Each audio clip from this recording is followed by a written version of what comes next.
Okay, time to get out your super soaker because it's about to get wet up in here as we talk about water in the Middle East. What? I thought you've been teaching us it's dry there.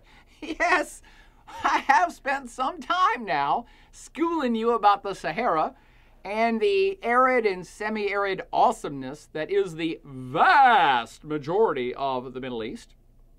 But they do got some of the wet stuff there. I mean, how else would all of these people be living? People got to have water to live.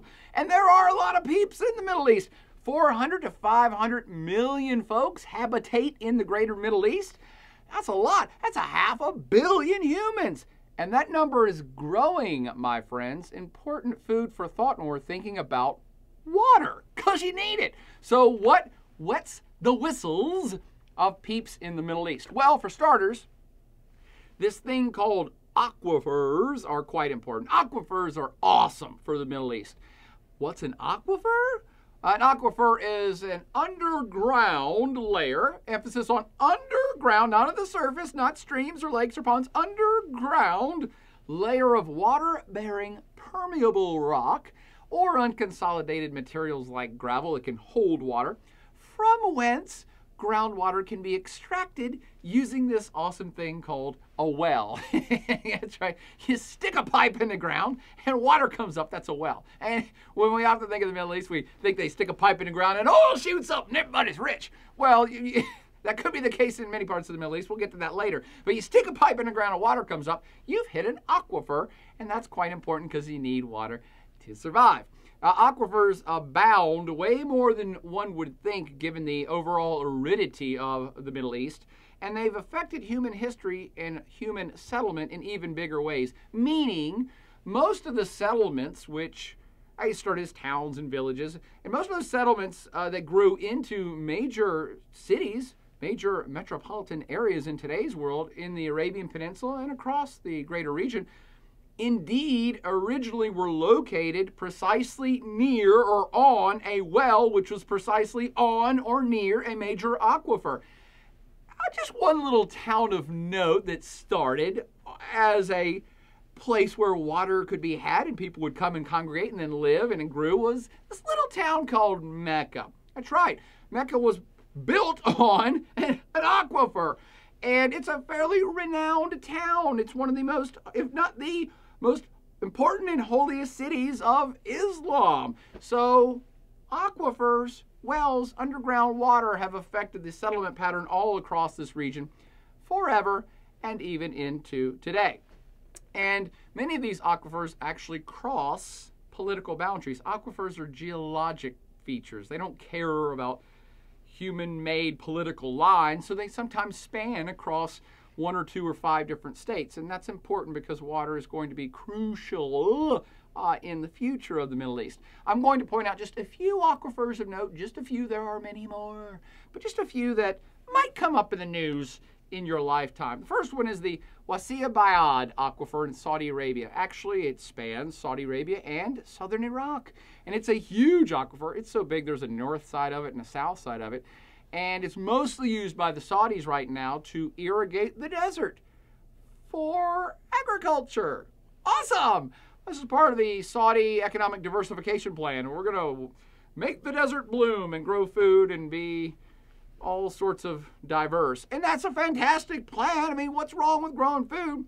Except that the Middle East, as you now well know, it's really hot. It's really dry. And so this causes a problem because of the region's high evapotranspiration. Well, that's a fancy word. Evapotranspiration. It's not that complicated, actually. It's when you throw water out on a desert and it evaporates. It's the rate at which water in any climate or biome will evaporate back into the air. And the rate in the Middle East is exceptionally high, as one might imagine.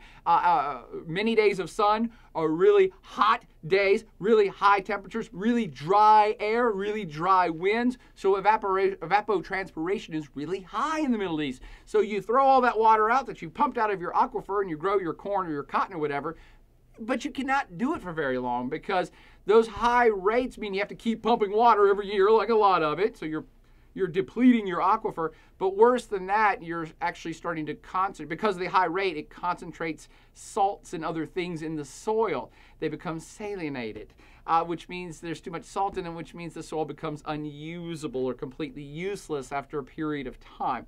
It's also fun to note here for this Wasiya Bayad aquifer that it spans between Saudi Arabia and Iraq. I've now told you that. These two countries are not really fast friends. And they're likely to hate each other increasingly for the rest of your life. And they share this huge aquifer that's going to come under increasing demand. Again, just food for thought for the future. Another one of note is the Great Man-Made River. Oh, the hubris of men. The Great Man-Made River is a network of pipes that supplies water to Saharan towns and villages and even major cities across Libya. And the source is Nubian Sandstone Aquifer System. It is actually the world's largest irrigation project ever. And you've never even heard of it, have you? Not to worry, it probably won't last for much longer. It was this grand idea of prior leader, madman Muammar Gaddafi of Libya, who was in power for 4 or 5 decades. And if he didn't come up with the idea, it certainly was constructed during his reign. He actually called it the 8th wonder of the world because, well, he was a goober. He's now since been deposed and killed. But because of its overuse, again, it's awesome. It's water, and it comes up, and it's supplying towns and cities, which means they can grow stuff and drink the water and have more kids, and it sustains populations. But here's the problem. It's being overused. It's in an arid climate. It's likely, most scientists say, it's likely to completely exhaust the aquifer system, and it's going to run out in 60 to 100 years. Well, that's good news because that was satirical. It's not good news because Libya is already a state that barely holding it together economically and politically. And what happens when your water runs out? I don't know. I don't know how that works. One other aquifer of note is the Yarkon Tenenim aquifer that's underneath Israel/Palestine. It's used mostly, I think, by Israel right now, but Palestine uses something like 80 to 20% usage between Israel and Palestine. And, well, what's the big deal about that? Well, it's in Israel/Palestine. And why do I keep saying Israel/Palestine? Because Palestine's not a separate state yet, but maybe it's going to be. But then again, maybe it's not going to be. But both entities are using the water. So what happens if it does become a state? It's just another mess and sticking point between Israel and the possible future state of Palestine, as if these two entities needed another problem. Water source from this aquifer is going to complicate matters further. And all of these already overused aquifers are under considerable strain and will be feeding into fighting, I think, in the very near future. Most analysts look at the Middle East and say,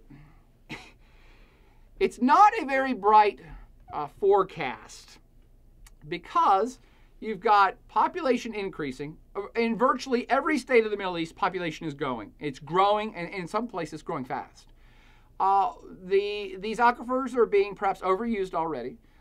Precipitation is not increasing. And who the heck knows what exponential impacts global warming may have on the Middle East. It's likely that it's going to get more arid than it already is. I mean, let's keep our fingers crossed. Maybe global warming means that it gets really dry in the rainforest and it starts raining more in the Middle East. But it don't look like that's going to happen thus far. And so this is a big problem. And most political analysts who study this part of the planet say there's going to be wars in the Middle East. Not over oil. It's going to be over water. The populations are growing. The water sources are not. And states across the region are saying, oh, crap. All right, we have to start thinking seriously about this, like right now. These aquifers may run out 50 to 100 years. That's not a lot of time. Where are we going to get water to supply our peeps? Some oil-rich states, because they got the money to do it, have discussed large-scale desalination plants, which are plants where you put them on the coast and you suck up seawater and through processes extract the salt, so you just have water left instead of salt water, which you can drink. It's an expensive proposition. Hopefully the technologies will get cheaper in the future so that it's a cheaper water source, but It's not really an easy fix right this second. It's an expensive fix. So only countries that have a ton of oil money will even be able to do it. And just to underscore how serious this issue is, there have been other folks that have come up with schemes that are being taken quite seriously to go to Antarctica and take a bunch of tugboats and tie them to a huge iceberg and drag the iceberg back to Middle Eastern ports. Because an iceberg's just a big chunk of frozen water, so you drag it back and then let it melt and drink it. I mean, it sounds like something out of a bad science fiction novel, but it may come to pass. How hilarious is that? Get my tugboat out and go down and get some mice and take it over into Saudi Arabia. I don't know. But those aquifers that I referenced are actually 10 times more important than they would be in other parts of the planet because of the overwhelming lack of surface water, groundwater that most of us in the wetter parts of the world are quite used to. We got so much water in these parts, we got a million names for water things and hydrological features. I mean, you might walk out your door and see a creek or a brook or a stream or a river or a rivulet or a run or a waterway or a water course or water everywhere. We got lots of names for water. Whereas we have lots of names for water, there's actually an Arabic term for the lack of water in an area in terms of how it's geologically sculpted the place. And I want you to know it's called a wadi. W-A-D-I. A wadi is an Arabic term traditionally referring to a valley. Well, what's that got to do with water? Well, what shapes valleys, friends? Valleys are shaped through geologic time, through the processes of water, the river running through it and cuts it down. Well, wadis in the Middle East are dry valleys that don't have any stream or brook or river running through it. Or if they do, it's only seasonal. So at points in the year where they do get some precipitation, enough rain falls somewhere and it collects up in a stream or brook forms and it flows for a while and you watch it and you're like, oh cool, look at that, a stream, and then a week later it's gone. So it's an intermittent stream, a wadi, a valley of intermittent or non-existent stream. Cool? Okay. The dryness of the region means a stronger reliance on those aquifers, and even more so, where they exist, on exotic rivers. Woo! Exotic rivers? Do tell, Professor, what's an exotic river? Am I suggesting rivers that are sexy and awesome and cool because they got like crocodiles in them and belly dancers on the side of them? No. Although that wouldn't be a good idea. But no, exotic rivers are actually a real geographic term. Just as exotic means from another country, introduced in here from another country, like an exotic plant or an exotic species. You're like, oh, this is exotic food. It's from somewhere else and it's here. Exotic rivers are the same thing, except they're applied to waterways. So exotic rivers in the Middle East or other dry areas means a stream or major river that flows here, but it's not from here. Obviously, if it's flowing through a desert, the desert's not feeding that river. The desert doesn't get any precipitation or not that much. So the source for the river is somewhere way far away, and then it flows through our arid land. And there are some significant exotic rivers of note in the Middle East. I'll name just a few because that's how I do. Mesopotamia, this place that I've talked about already and will continue to, modern-day Iraq, the ancient civilization, which has gone by many names since Mesopotamia, currently Iraq, is formed up by and water supplied by the Tigris and Euphrates rivers. These are exotic streams that flow from north to south through Iraq into the Persian Gulf and have allowed for 10,000 years all sorts of agricultural output and small towns and bigger towns and civilization and everything in an otherwise brutal desert environment. Major rivers flowing through a desert, because all of the headwaters for both the Tigris and Euphrates are actually up in Turkey. That's right, Turkey. Turkey's where those waters start and all the major tributaries are. Turkey has many dams on those rivers. Turkey's planning maybe some other dams on some of those rivers. And how do you think Iraq thinks about that? we're back to the conflict over water issue already. Let me get to the most exotic river of them all, though. One I'm sure you've heard of, the Nile. The beautiful, wonderful Nile exotic river, which at 6,853 kilometers, or 4,258 miles, is the longest river in the world. And it's the lifeblood of Egypt. Whew! There ain't no Egypt without the Nile River. Everybody in Egypt would admit that. But the Nile, it's exotic. It actually starts way up. It's actually two rivers, the White Nile and the Blue Nile, which then come together into the Nile and flow northward into Egypt. And the White Nile, which I think is the major of the two, actually starts up in the Uganda, Rwanda, Burundi, Great Lakes of Central Africa, around Great Victoria, that type of area. The Blue Nile source, I believe, is in Ethiopia. So, long river, source for the moisture way far away, a half a continent away, but flows through Egypt. And Egypt has actually been called the gift of the Nile. Egypt is essentially a narrow ribbon of densely settled valley carved out by the Nile. 95% of Egypt's huge population is concentrated on 5% of its territory. And guess where that 5% is? It's all on the banks of the Nile. Egypt is the Nile. The people of Egypt live on the Nile. And I'm not talking about a few. You can go Wikipedia it right now, but Egypt's population is 70, 75, 80 million. It is the most populated country in the Middle East. And 95% of those peeps are on the exotic river called the Nile, or right close to it. You can see it via satellite in some of the pictures I've already now shown you. And the Nile, of course, has historic importance as well. You know, all those ancient civilizations and the pyramids and stuff. I mean, if you can have a civilization that has hundreds of thousands or millions of people in it, and they're helping build your pyramids, you got to supply them with water to keep them going in the hot sun while they're moving them big rocks around.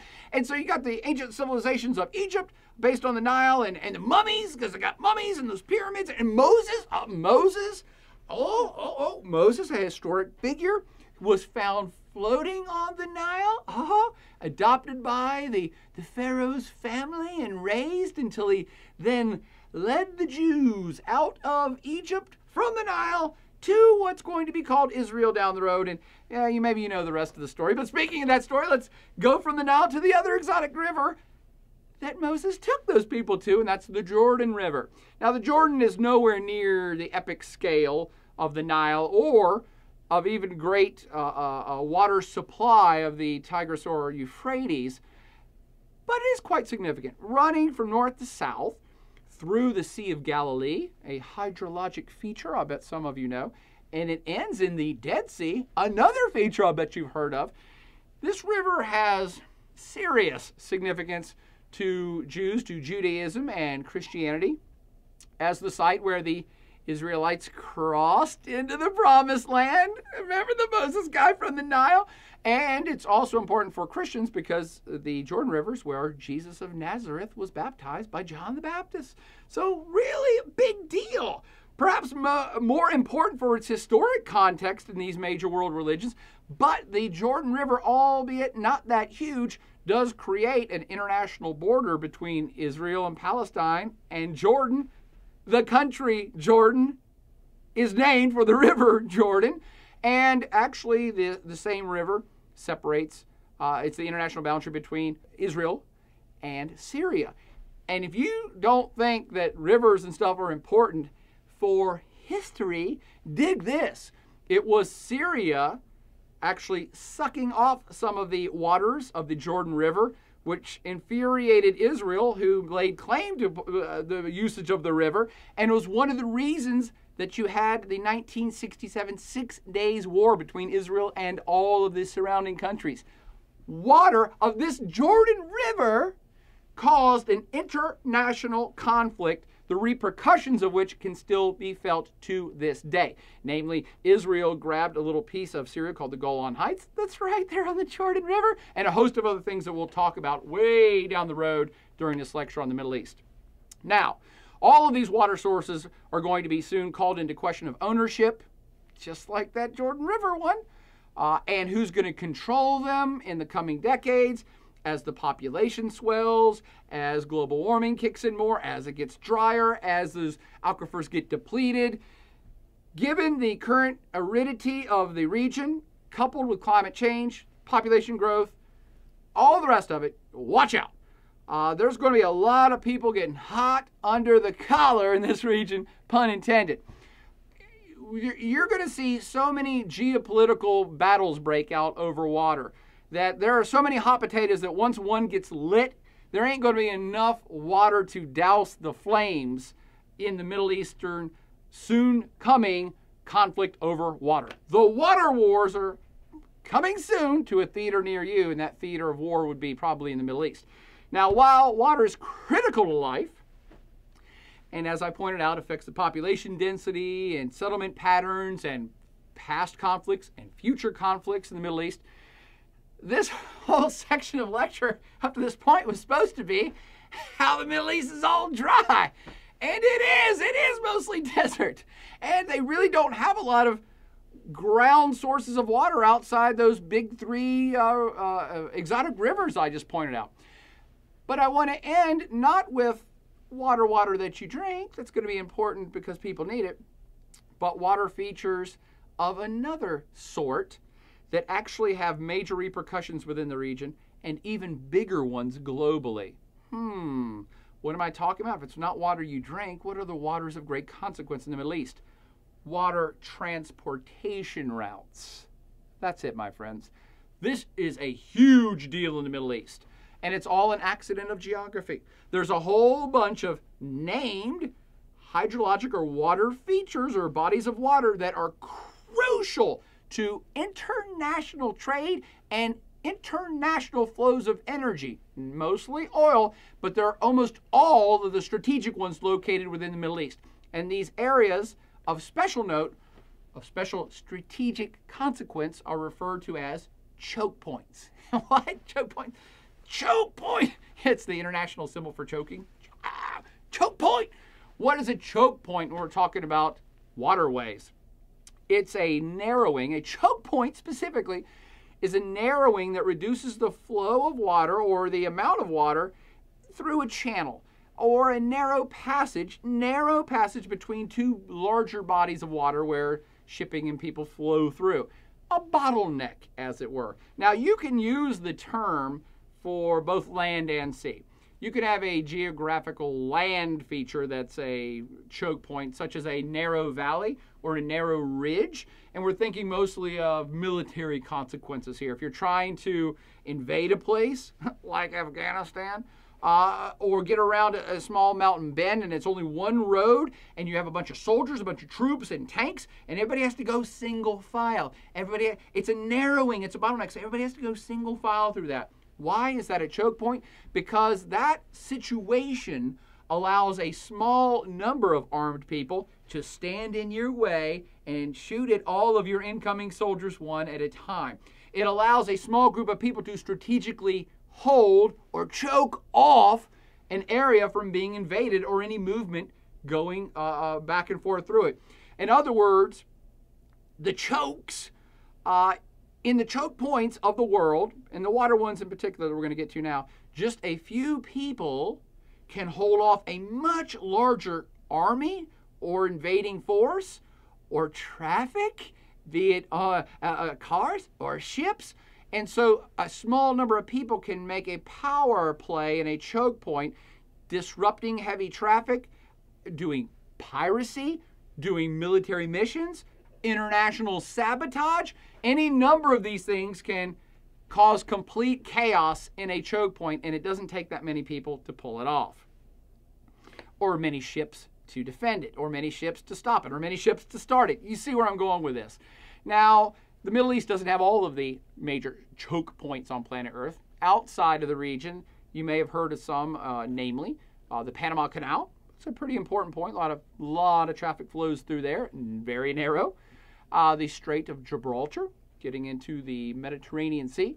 The English Channel between England and France, the Straits of Malacca. That's actually one that sees more traffic than all the first three combined, probably, and that's between Malaysia and Indonesia. That's a major supply line or traffic route on the open seas between the Far East and the Middle East, or really India and China, you name it, it's on the water, it's going through the Straits of Malacca. So that's a really strategic, important choke point as well.